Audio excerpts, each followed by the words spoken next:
This video will demonstrate the correct method to sharpening an area-specific curette. For this demonstration, we'll be using an 1112 Gracey curette. We're going to position the instrument first using the sharpening guide.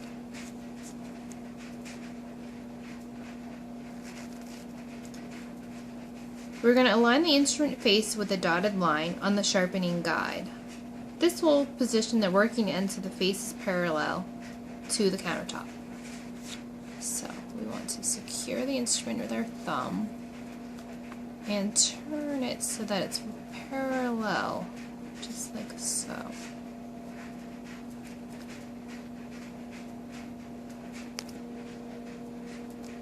We will now be using a synthetic stone which was pre-moistened with water.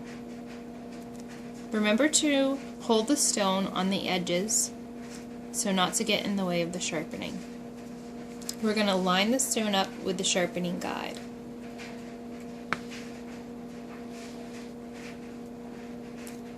We are now going to sharpen the heel of the instrument first. It's going to be short up and down strokes. So we're starting at the heel, and now we're going to move to the middle of the cutting edge.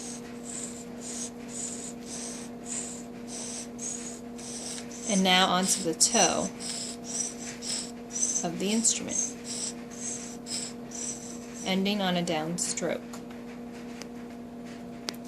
We now want to sharpen the curette toe. To recontour the curette toe, we want to make a series of sharpening strokes around the toe. But we want to be careful to keep the face parallel to the countertop. We want to move the stone in, up, and down strokes as you work your way around the toe.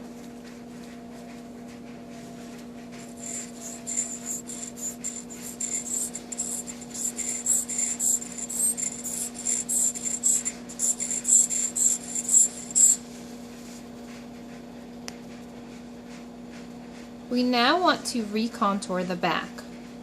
And to do this, we want to use semicircular strokes around the back of the curette.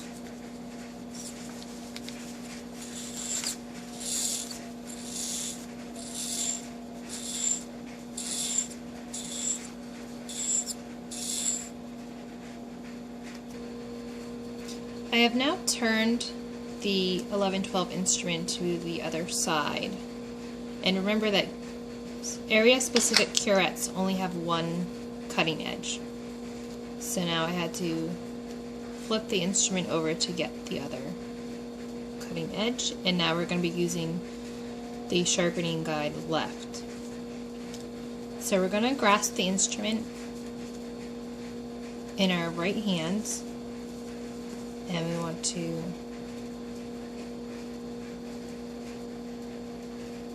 align the instrument face with the dotted line on the sharpening guide, and this will position the working end so the face is parallel to the countertop. We also want to stabilize the instrument with our thumb.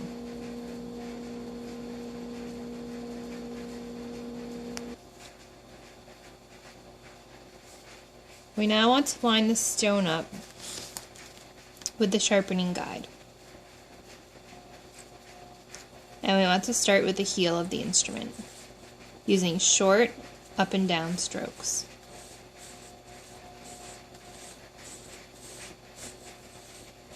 We now want to work our way to the middle of the cutting edge, remembering to stay at the same angle. We are now going to work towards the toe of the instrument.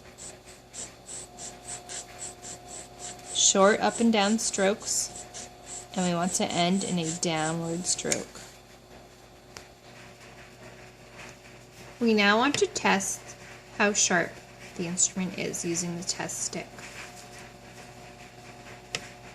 We're going to position the stick so that you're looking down at the top. And we want to adapt the cutting edge at a 70 to 80 degree angle to the stick. And we're also going to fulcrum right on top of the stick. To evaluate the cutting edge is sharp if it bites into the test stick. A dull edge will slide over the surface of the test stick.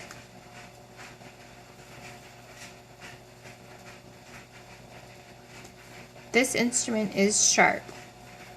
We were successful in sharpening the cutting edge because it bites right into the test stick.